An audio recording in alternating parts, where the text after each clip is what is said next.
well. Please let me know if you can hear me. That is going to make all the difference in the world. Good morning to you all. Today is Monday, August 14th, 2023. Oh my gosh, y'all. We are 8 months into the year and we are talking about why multitasking is a myth. While I'm waiting for you all to let me know that you all can hear me well, just want to take opportunity to introduce yourself.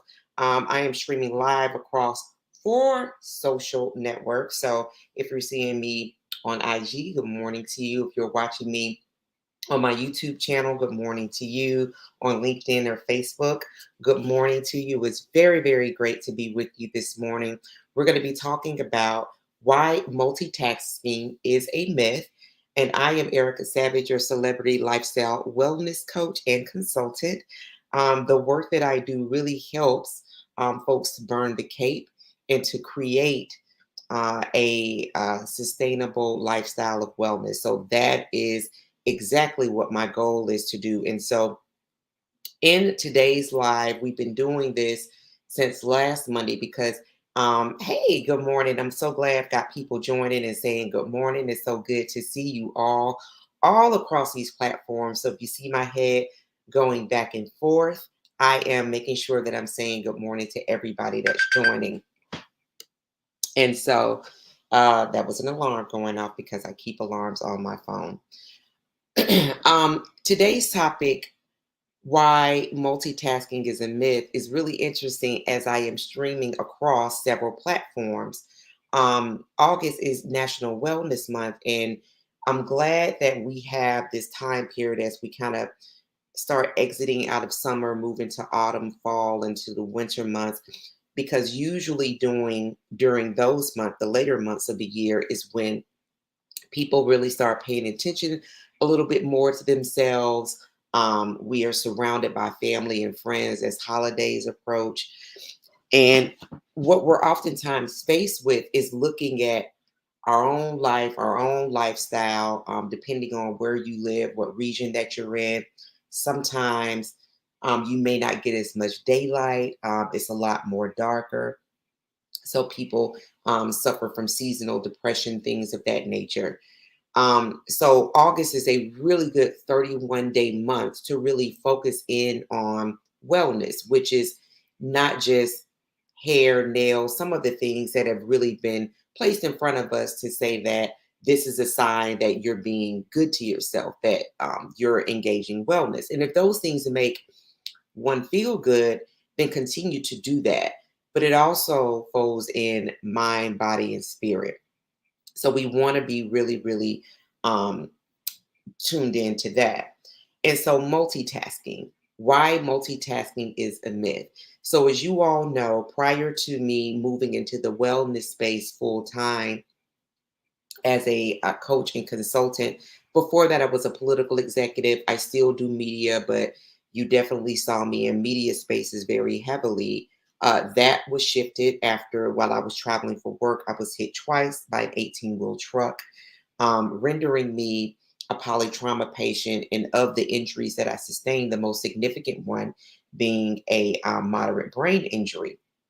And that what that brain injury did was it compromised my executive functioning, which is housed in our prefrontal cortex. And so that is kind of where we're going to be talking from today. So the prefrontal cortex, executive functioning, that houses logic, reasoning, and the ability to regulate emotions. And so that rendered me essentially a toddler, someone who had to actually um, retrain, reframe, rewire my brain to be able to execute more complex functionalities. Why all of that really ties in together is because of when we talk about the prefrontal cortex, we talk about executive functioning, we're talking about neuroplasticity. Okay. The brain is very adaptable. So that is one thing that I want to be underscored. The brain is very adaptable.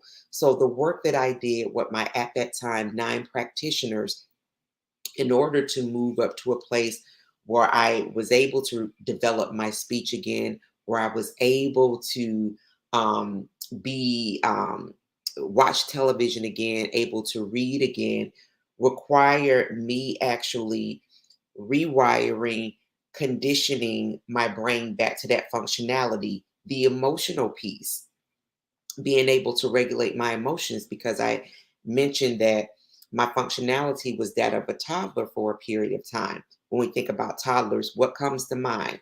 We think about tantrums. We think about being very self-centered, me, give it to me, I want that, give it to me, very much so in that space.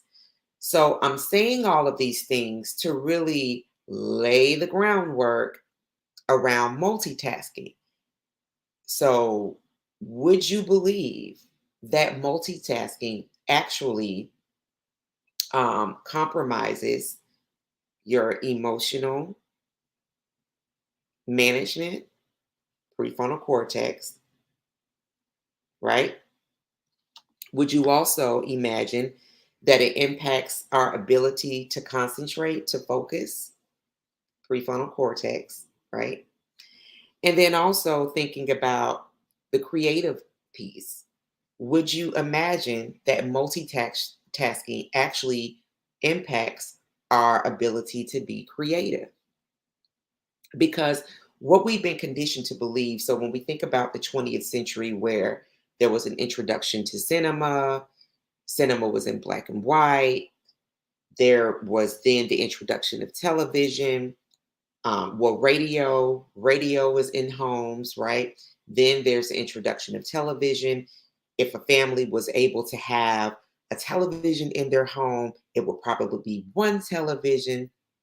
Well, then we continue to move into the 20th century, and now there are portable televisions, there are portable phones, and now we extend to where there's more technology in our vehicles. Good morning to everybody, Coach Ty, Erin, Natalie, Rayan. Thank you, everybody that's joined, everybody on Instagram. So good to see you all this morning. When you think about how technology, we move into the 21st century, has continued to expand, and now we have laptops. Computers have gone from being an entire room to being sized down to a laptop and something that we could actually store in our pockets and in our purses and in our bags, right? So when we think about that, now the brain, I talked about neuroplasticity, that is the ability to rewire functionality of the brain from what it previously functioned as. So we have gone from being very singular in how our attention was actually given to now our attention being more enlarged, where there's so many different things to pay attention to, not just on our personal body, but when we get in our car as well. There's screens, there are all of these designs that really are um, created to really grab our attention. So the brain has actually evolved into saying, okay, well, there are more things to pay attention to now. So now I have to exert more energy to pay attention to those things. So when we think about multitasking and we believe ourselves, we have conditioned ourselves as a people, as a society, that we're actually able to do more than one thing at one time. What we're actually doing is not multitasking, it's something called switch tasking, which is we're actually switching back and forth between one thing and another. So let's give for an example of what that looks like. So for an example, I have I'm live streaming on 4 different platforms, right? And I'm speaking um, to a wide audience, but it's on 2 different devices. So if you notice in some of my language, because I am moving my head from one screen to another screen, sometimes instead of completing a thought, I'm actually moving to another thought. Because in my mind, I'm looking like, okay, I know I have an audience here of people, and then I have an audience of people here. So what my brain is actually doing is it's actually stopping and starting, stopping and starting. When we think about a vehicle, when we think about a car, What uses more gas when we start and stop, or when we actually travel for distance? And I'm going to pause right here and I'm going to let you tell me in the comments which one you think that it is. What do you think uses more gas, exercises more fuel in a car? Is it when we start and stop, when we have several trips that we have to make within our city, within our area? So, say if we have to go and get groceries, say if we have to go and get our hair done, say if we have to go and get pick up someone, say if we have to go and drop off dry cleaning, and then if we have to then go back and pick something up. Exactly, exactly. It's the stopping and it's the starting. It actually exerts more energy, and what we end up doing is not properly completing a task in its fullness. We actually exert more energy, we become more tired, we get drained, we lose focus, and oftentimes we get very frustrated with ourselves. And sometimes, in order to self soothe, absolutely, the car uses more gas when you stop and start. So we use more fuel. And so sometimes, in that frustration, in that distraction, we end up self soothing. So we eat something, we end up scrolling on social media, we do things that kind of make us feel good. Um, our brain is actually wired to focus on one task at a time. And so, in the whole cloud of multitasking, which is a myth, what we're doing is we're switching back and forth from one task to another task, right? Like I'm toggling in between one screen and another screen. And remember, think about it like the car, where instead of doing a long trip, we're actually stopping, starting, stopping, starting, stopping, starting, stopping, starting. So we're using more gas, we're using more energy. Here's what we can actually do to actually not use. Thank you. So Sugar Baby says that it does make sense, and it does when we think about it. It's not multitasking, it's switch tasking, and it's actually exerting more energy. So here's something that I have found to be useful to me. I've had friends that have done do it when I was working in the corporate space, and in federal government is something that I used to do as well too, and that is doing sprints. You've seen while we've been on this live, I've had two alarms to go off, and so for me, that's a part of helping my brain actually to continue to gain a level of functionality, which is I add reminders in my phone. Sprints essentially are timed events. So, what you're saying to yourself in a sprint is that you have a specific project that you want to complete, and you're going to give that project, let's say, 30 minutes. And after 30 minutes, you're going to take maybe a 7-minute break, and then after that you're going to do, well, let's start over. Let's say the project is going to be an hour that you're going to focus on, and in that hour you're going to break that up into 23 minutes, 7 minutes, you'll take a break, and then go again for another 23 minutes, and then take another 7-minute break, however you want to divvy that up. But make sure you do take a break, because the brain does need a break. If that's a 5-minute break, just so you can get up and just kind of stretch, move around. But some people, you may work straight through that hour. If that's what you choose to do, do that. But it could be anywhere from 30 minutes, 45 minutes, an hour, or 2 hours. But do build in breaks for that, because the brain does need breaks. What breaks? What you're actually doing is you're telling your brain that you will focus on this specific project without scrolling on the internet, without getting up and getting something to eat, without being distraction. All distractions are muted while you are completing this sprint. Okay? Once you complete that sprint, that project, then you move on to whatever the next project is. But what you're actually doing is you are giving your brain the energy, the power to focus on that one project at a time instead of saying, I have several things to do and I'm going to do this for a little while. I'm going to do that for a little while. I'm going to run over here and check an email. And after I check the email, I'm going to make this phone call. You're giving your brain the power and the energy to actually accomplish exactly what it is um, created to do, which is to focus on one task at a time.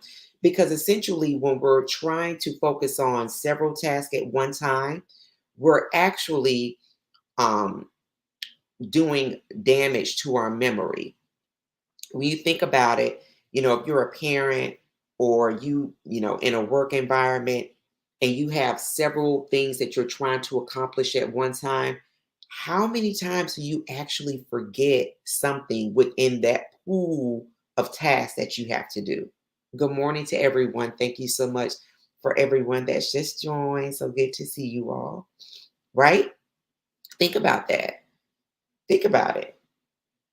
We do forget because we are trying to focus on several things at one time when the brain is actually organized and its functionality is to focus on one specific thing at one time. Switch tasking, which is essentially what we're doing, does not improve our memory.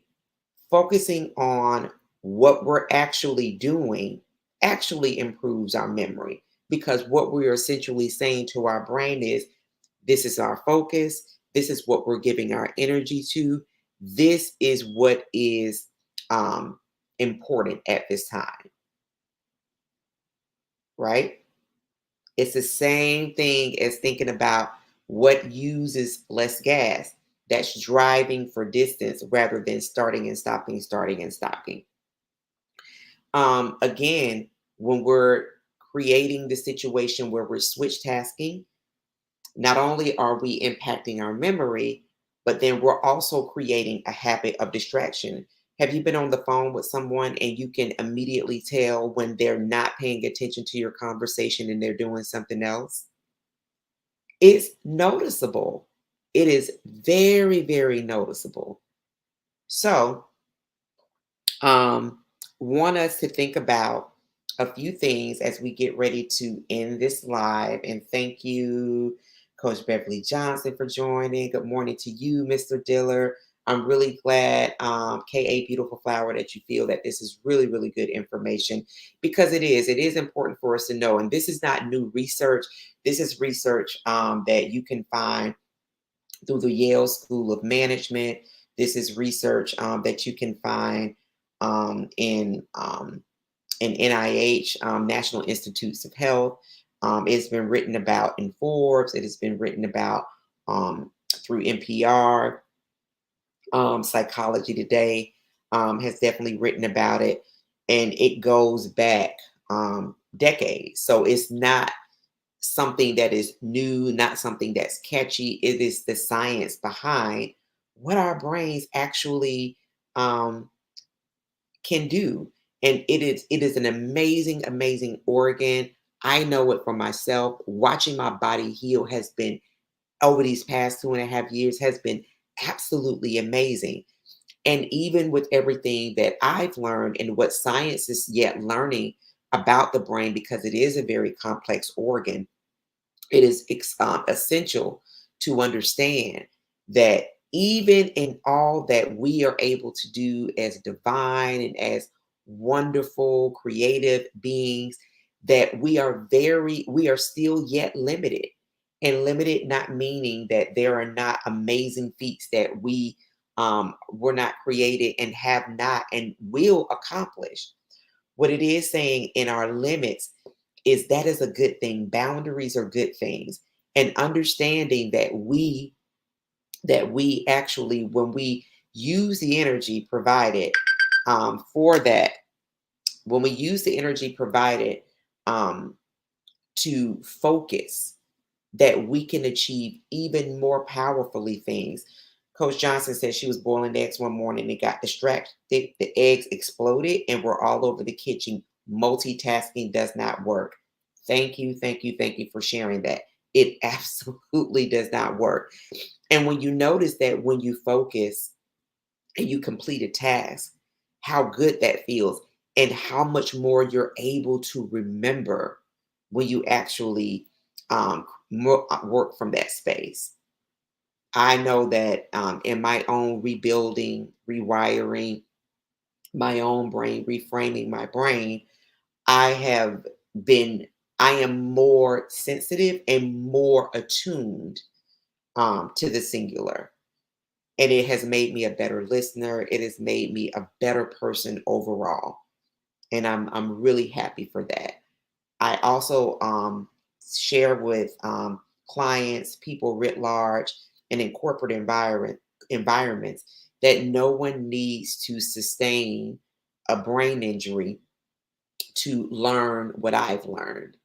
And that is that reframing our brain, understanding the power, the science behind engaging in a way that does increase our productivity. And that's not always with creating widgets, but that is us being productive within ourselves. That actually does increase our focus and it reduces overwhelm, which is my area of expertise, is amazing. There are people that I have worked with that have been able to shift some of the issues that they were having, conditions that they were experiencing because they were able to reduce their overwhelm and increase focus. All right. So BF Prizes says that I will implement this today. Thank you. This makes sense. I'm so happy to hear that. That means I have done my job. So thank you for joining this live today.